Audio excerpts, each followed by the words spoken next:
ಕಾಮುಕನೋರ್ವ ರಹಸ್ಯವಾಗಿ ಸಹೋದ್ಯೋಗಿಗಳ video record ಮಾಡಿಕೊಳ್ತಾ ಇದ್ದ. ಪೊಲೀಸರಿಂದ ಕಾಮುಕ ಇನ್ಫೋಸಿಸ್ ಉದ್ಯೋಗಿಯನ್ನು ಅರೆಸ್ಟ್ ಮಾಡಲಾಗಿದೆ. ಆಂಧ್ರ ಮೂಲದ ಸ್ವಪ್ನಿಲ್ ನಾಗೇಶ್ ಬಂಧಿತ ಆರೋಪಿ ಎನ್ನುವಂಥದ್ದು ಗೊತ್ತಾಗ್ತಾ ಇದೆ. ಆರೋಪಿ ಮೊಬೈಲ್ನಲ್ಲಿ 30 ರಹಸ್ಯ ವಿಡಿಯೋ ಇತ್ತು. ಶೌಚಾಲಯದಲ್ಲಿ ಮಹಿಳೆಯರ ವಿಡಿಯೋವನ್ನು ಈತ ರೆಕಾರ್ಡ್ ಮಾಡಿಕೊಳ್ತಾ ಇದ್ದ. ಎಲೆಕ್ಟ್ರಾನಿಕ್ ಸಿಟಿ ಪೊಲೀಸ್ ಠಾಣೆಯಲ್ಲಿ ದೂರು ದಾಖಲಾಗಿದೆ. ಎಲೆಕ್ಟ್ರಾನಿಕ್ ಸಿಟಿ ಪೊಲೀಸರು ಆರೋಪಿಯನ್ನು ಅರೆಸ್ಟ್ ಮಾಡಿದ್ದಾರೆ. ಇನ್ಫೋಸಿಸ್ನ ಉದ್ಯೋಗಿ ಅರೆಸ್ಟ್ ಆಗಿದ್ದಾನೆ, ಅದು ಕೂಡ ಮಹಿಳೆಯರ ವಿಡಿಯೋ ಮಾಡಿ. ಶೌಚಾಲಯದಲ್ಲಿ ವಾಶ್ರೂಮ್ ಅಲ್ಲಿ ಈತ ವಿಡಿಯೋ ಮಾಡ್ತಾ ಇದ್ದ. ಮಹಿಳಾ ಉದ್ಯೋಗಿಗಳ ವಿಡಿಯೋವನ್ನು ರೆಕಾರ್ಡ್ ಮಾಡ್ಕೊಳ್ತಾ ಇದ್ದ ಎನ್ನುವಂತ ಆರೋಪ ಇತ್ತು. ಈತನ ಮೊಬೈಲ್ ಚೆಕ್ ಮಾಡಿದಾಗ ಒಂದಲ್ಲ ಎರಡಲ್ಲ 30 ವಿಡಿಯೋಗಳು ಪತ್ತೆಯಾಗಿದೆ. ರಹಸ್ಯವಾಗಿ ಮೊಬೈಲ್ನಲ್ಲಿ ಮಹಿಳಾ ಉದ್ಯೋಗಿಗಳ ವಿಡಿಯೋವನ್ನು ರೆಕಾರ್ಡ್ ಮಾಡ್ಕೊಳ್ತಾ ಇದ್ದ.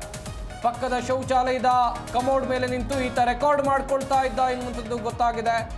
ರೆಕಾರ್ಡ್ ಮಾಡ್ತಾ ಇರೋದು ಎದುರುಗಡೆ ಡೋರ್ ಮೇಲೆ ರಿಫ್ಲೆಕ್ಟ್ ಆಗಿದೆ. ಕೂಡಲೇ ಹೊರಗೆ ಬಂದು ನೋಡಿದಾಗ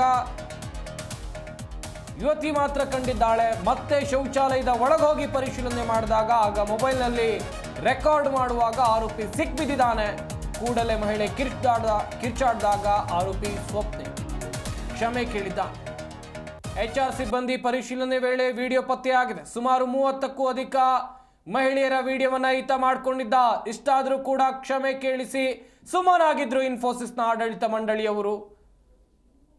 30 ಹೆಣ್ಣು ಮಕ್ಕಳ ವಿಡಿಯೋ ಇದೆ ಅಂತ ಹೇಳಿದ್ರೆ ಸುಮ್ಮನೆ ಸಾರಿ ಅಂದರೆ ಮುಗೀತಾ ಅಲ್ಲಿಗೆ? ಅದ್ರ ಬಗ್ಗೆ ತನಿಖೆ ಆಗೋದು ಬೇಡವಾ? ಹಾಗಾದರೆ ಒಂದಲ್ಲ ಎರಡಲ್ಲ. ಹಾಗಾದರೆ ಮಹಿಳೆಯರ ಸುರಕ್ಷತೆ ಬಗ್ಗೆ ಇಲ್ಲಿ ದೊಡ್ಡ ಮಟ್ಟದ ಪ್ರಶ್ನೆ ಖಂಡಿತವಾಗ್ಲೂ ಹೇಳುತ್ತೆ. ಯಾಕಂತೇಳಿದ್ರೆ ಶೌಚಾಲಯಕ್ಕೆ ಹೋಗಿ ವಿಡಿಯೋ ಮಾಡ್ತಾನೆ ಅಂತೇಳಿದ್ರೆ, ತನ್ನ ಸಹೋದ್ಯೋಗಿಗಳ ವಿಡಿಯೋ ಮಾಡ್ತಾನೆ ಅಂತೇಳಿದ್ರೆ ಎಂಥ ವಿಕೃತ ಮನಸ್ಥಿತಿ ಈತನದ್ದು. ಪೊಲೀಸರು ಪ್ರಕರಣವನ್ನು ದಾಖಲಿಸಿಕೊಂಡಿದ್ದಾರೆ.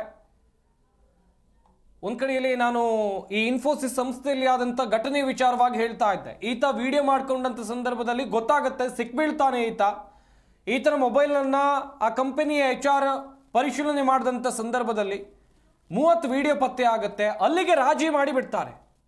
ಅಲ್ಲಿಗೆ ರಾಜಿ ಮಾಡಿ ಅಂತೇಳಿದ್ರೆ ಕ್ಷಮೆ ಕೇಳಿಸಿ ಬಿಡ್ತಾರೆ.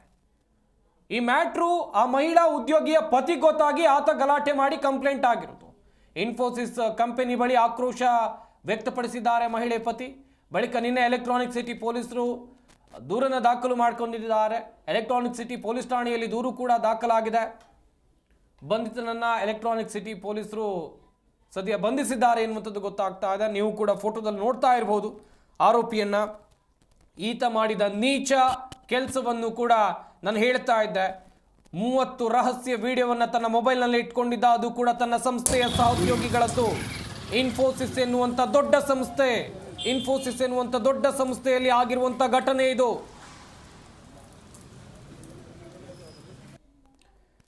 ಈ ಬಗ್ಗೆ ಇನ್ನಷ್ಟು ಮಾಹಿತಿಯನ್ನು ಕೊಡ್ತಾರೆ ನಮ್ಮ ಪ್ರತಿನಿಧಿ ಮೂರ್ತಿ. ದೂರವಾಣಿ ಸಂಪರ್ಕದಲ್ಲಿ ಜಾಯ್ನ್ ಆಗ್ತಾ ಇದ್ದಾರೆ. ಮೂರ್ತಿ, ಇನ್ಫೋಸಿಸ್ ಎನ್ನುವಂಥ ದೊಡ್ಡ ಸಂಸ್ಥೆ 30 ಸಹೋದ್ಯೋಗಿಗಳು, ಮಹಿಳಾ ಸಹೋದ್ಯೋಗಿಗಳ ವಿಡಿಯೋ ಇದ್ರೂ ಕೂಡ ಒಂದು ಸಾರಿ ಕೇಳಿಸಿ ಬಿಡ್ತಾರೆ ಅಂತ ಹೇಳಿದ್ರೆ ಎಂಥ ಆಡಳಿತ ಮಂಡಳಿ ಇವರು? ಈ ಪ್ರಕರಣದ ಬಗ್ಗೆ ಮಾಹಿತಿಯನ್ನು ಕೊಡ್ತಾ ಹೋಗೋದಾದ್ರೆ. ಖಂಡಿತ ಸಂಪತ್ತು, ಈ ಒಂದು ಪ್ರಕರಣ ಕಳೆದ 1 ತಿಂಗಳಿಂದಲೂ ಕೂಡ ನಡೀತಾ ಬರ್ತಾ ಇದೆ ಅಂತ ಹೇಳಿ ಕೂಡ ಪೊಲೀಸರಿಂದ ತಿಳಿದು ಬಂದಿರತಕ್ಕಂಥದ್ದು. ಆದ್ರೆ ಈ ಹಿಂದೆಯೂ ಕೂಡ 30 ಮಹಿಳೆಯರಿಗೂ ಈ ರೀತಿ ಮಾಡಿದಂತಹ ಸ್ವಪ್ನಿಲ್ ನಾಗೇಶ್ ಮಲಿ ಈತ ಯಾರಿದ್ದಾನೆ, ಈತ 30 ಬಾರಿ 30 ಮಹಿಳೆಯರಿಗೆ ಈ ತರ ಮಾಡಿದ್ರು ಅಂತ ಗೊತ್ತಾದ್ರೂ ಕೂಡ ಕೇವಲ ಒಂದು ಸ್ವಾರಿಯನ್ನ ಕೇಳಿಸಿ ಬಿಟ್ಟಿರ್ತಕ್ಕಂಥದ್ದು. ಆದ್ರೂ ಕೂಡ ಬುದ್ಧಿ ಕಲಿಯದಂತ ಈತ ಸ್ವಪ್ನಿಲ್ ಏನಿದ್ದಾನೆ, ಅದು ಪ್ರತಿ ಬಾರಿ ಅದನ್ನೇ ಮುಂದುವರಿಸ್ತಕ್ಕಂಥದ್ದು. ಆದ್ರಿಂದ ಕಳೆದ 1 ವಾರದಿಂದ ಈ ರೀತಿ ಮಾಡಿದ್ದಾನೆ ಅಂತ ಹೇಳಿ ಕೂಡ ಗೊತ್ತಾದ ತಕ್ಷಣ ಆ ಒಂದು ರೆಸ್ಟ್ ರೂಮ್ಗೆ ಯಾರು ಬಂದಿರ್ತಾರೆ ಆ ಮಹಿಳೆಗೆ ಮೊಬೈಲ್ ನಲ್ಲಿ ರೆಕಾರ್ಡ್ ಮಾಡ್ತಕ್ಕಂಥದ್ದು ಎದುರುಗಡೆ ಇರ್ತಕ್ಕಂಥ ಒಂದು ಡೋರ್ ನಲ್ಲಿ ಕಂಡು ಬರ್ತದೆ. ಆದ್ರೆ ಎಚ್ಚೆತ್ಕೊಂಡಂತ ಮಹಿಳೆ ಒಂದು ತಕ್ಷಣ ಆ ಟಾಯ್ಲೆಟ್ ಇಂದ ಆಚೆ ಹೋಗಿ ಮತ್ತೆ ನೋಡಿದಾಗ ಏನು ಇಲ್ವಲ್ಲ ಅಂತ ಹೇಳಿ ಮತ್ತೆ ಟಾಯ್ಲೆಟ್ ಒಳಗಡೆ ಬರ್ತಕ್ಕಂಥದ್ದು. ಮತ್ತೆ ಬಂದಾಗ ಅಲ್ಲಿ ಡೋರ್ ನಲ್ಲಿ ರಿಫ್ಲೆಕ್ಟ್ ಆಗ್ತಕ್ಕಂಥದ್ದು. ಆಗ ನೋಡಿದಾಗ ಮತ್ತೆ ತಕ್ಷಣ ಓಡೋಗಿ ಆತನನ್ನ ಆಚೆ ಕರೆದಾಗ ಈತ ರೆಕಾರ್ಡ್ ಮಾಡ್ತಾ ಇರ್ತಕ್ಕಂಥದ್ದು ಗೊತ್ತಾಗುತ್ತೆ. ಆಗ ಈಕೆ ಒಂದು ಅಲ್ಲ ಕಿರ್ಚ್ಕೊಳ್ತಾಳೆ, ಈ ರೀತಿ ಮಾಡ್ತಾ ಇದ್ದಾನೆ ಅಂತ ಹೇಳಿ ತಕ್ಷಣ ಅಲ್ಲಿನ ಸಿಬ್ಬಂದಿ ಆಡಳಿತ ಮಂಡಳಿ ಬಂದು ಪರಿಶೀಲನೆ ಮಾಡಿದಾಗ ಇವನು ಈ ರೀತಿ ಮಾಡ್ತಾ ಇರ್ತಕ್ಕಂಥ ಆತನ ಮೊಬೈಲ್ ಅನ್ನ ಕಸಿದುಕೊಂಡು ಆ ಮೊಬೈಲ್ ಅನ್ನ ಚೆಕ್ ಮಾಡಿದಾಗ ಈ ರೀತಿ ಮಾಡ್ತಾ ಇರೋದು ಸಾಬೀತಾಗುತ್ತೆ. ಹಾಗಾಗಿ ಅಲ್ಲಿ ಎಲ್ಲರೂ ಕೂಡ ಕ್ಷಮೆ ಕೇಳಿಸಲು ಯತ್ನ ಮಾಡ್ತಾರೆ. ಆದ್ರೆ ಆ ಮಹಿಳೆ ಒಪ್ಪೋದಿಲ್ಲ. ಕಂಪ್ಲೀಟ್ ಇದನ್ನ ನಾನು ಒಂದು ಕಾನೂನು ರೀತಿ ಮುಂದುವರಿಸ್ತೀನಿ ಅಂತ ಹೇಳಿ ಕಂಪ್ಲೇಂಟ್ ಅನ್ನು ಕೊಡ್ತಕ್ಕಂಥದ್ದು.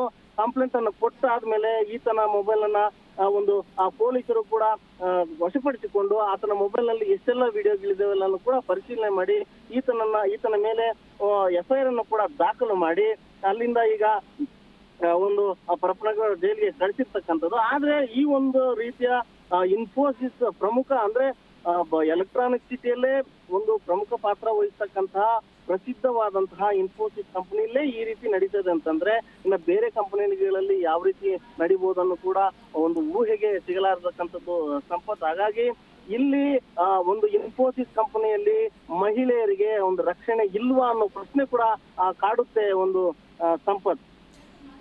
ಮೂರ್ತಿ, ಇನ್ನೊಂದು ಕಡೆಯಲ್ಲಿ ಸ್ವಪ್ನಿಲ್ ನಾಗೇಶ್ ಏನ್ ಕೆಲಸ ಮಾಡ್ತಾ ಇದೆ ಇನ್ಫೋಸಿಸ್ ನಲ್ಲಿ, ಈತನ ಬಗ್ಗೆ ಏನಾದ್ರೂ ಮಾಹಿತಿ ಇದೆಯಾ? ಹಾಗೆ ಈತ ಇಷ್ಟೆಲ್ಲ ಮಾಡ್ತಾ ಇದ್ರು ಕೂಡ ಆತನನ್ನ ಅಲ್ಲೇ ಕೆಲ್ಸಕ್ಕೆ ಇಟ್ಕೊಂಡಿದ್ರಲ್ಲ? ಖಂಡಿತ ಸಂಪತ್, ಈತ ಒಂದು HR ಡಿಪಾರ್ಟ್ಮೆಂಟ್ ನಲ್ಲಿ ಕೆಲಸ ಮಾಡ್ತಿದ್ದ ಅಂತ ಹೇಳಿ ಕೂಡ ತಿಳಿದು ಬಂದಿರತಕ್ಕಂಥದ್ದು.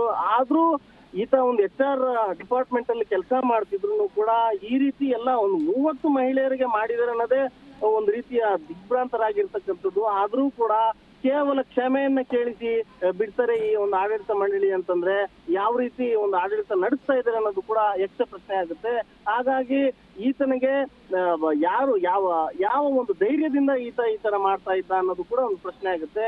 ಆದ್ರೆ ಇವನಿಗೆ ಬೇರೆಯವರು ಯಾರಾದ್ರೂ ಸಪೋರ್ಟ್ ಮಾಡ್ತಾ ಇದ್ರಾ, ಈ ರೀತಿ ಮಾಡಕ್ ಹೇಳ್ತಾ ಇದ್ರಾ ಅನ್ನೋದು ಕೂಡ ಈಗಾಗಲೇ ಪೊಲೀಸರು ಕೂಡ ಕೂಲಂಕುಷವಾಗಿ ತನಿಖೆಯನ್ನ ಮಾಡ್ಲಿಕ್ಕೆ ಏನು ಆತನನ್ನ ಮತ್ತೆ ವಶಕ್ಕೆ ಪಡಿಲಿಕ್ಕೆ ಒಂದು ಅರ್ಜಿಯನ್ನ ಹಾಕೊಂಡಿರ್ತಕ್ಕಂಥದ್ದು. ಹಾಗಾಗಿ ಮತ್ತೆ ಕಸ್ಟಡಿಗೆ ತಗೊಂಡು ಯಾವ ರೀತಿ ನೀನು ಈ ರೀತಿ ಮಾಡ್ಲಿಕ್ಕೆ ಯಾರೆಲ್ಲ ಸಾಥ್ ಕೊಡ್ತಾ ಇದ್ರು ಏನು ಎಲ್ಲ ಕೂಡ ಅಂತೇಳಿ ಒಂದು ಕೂಲಂಕುಷವಾಗಿ ಆತನನ್ನ ತನಿಖೆ ಮಾಡಲು ಮತ್ತೆ ವಶಕ್ಕೆ ಪಡೆದು ತನಿಖೆ ಮಾಡಲಿದ್ದಾರೆ ಅಂತ ಹೇಳಿ ಕೂಡ ತಿಳಿದು ಬರ್ತಾ ಇರ್ತಕ್ಕಂಥದ್ದು ಸಂಪತ್. ಥ್ಯಾಂಕ್ ಯು ಮೂರ್ತಿ ತಮ್ಮೆಲ್ಲ ಡೀಟೇಲ್ಸ್ಗಾಗಿ. ಉದ್ಯೋಗಿಗಳ ಯೋಗಕ್ಷೇಮದ ಬಗ್ಗೆ ವಿಚಾರಿಸುವಂತ ಕೆಲಸ ಈತನದ್ದು, ಆದ್ರೆ ಮಾಡ್ತಾ ಇದ್ದಿದ್ದು ಎಂತ ನೀಚ ಕೆಲಸ. ನಮ್ಮ ಪ್ರತಿನಿಧಿ ಮೂರ್ತಿ ಕೂಡ ಮಾಹಿತಿಯನ್ನ ಕೊಡ್ತಾ ಇದ್ರು ಈ ಬಗ್ಗೆ.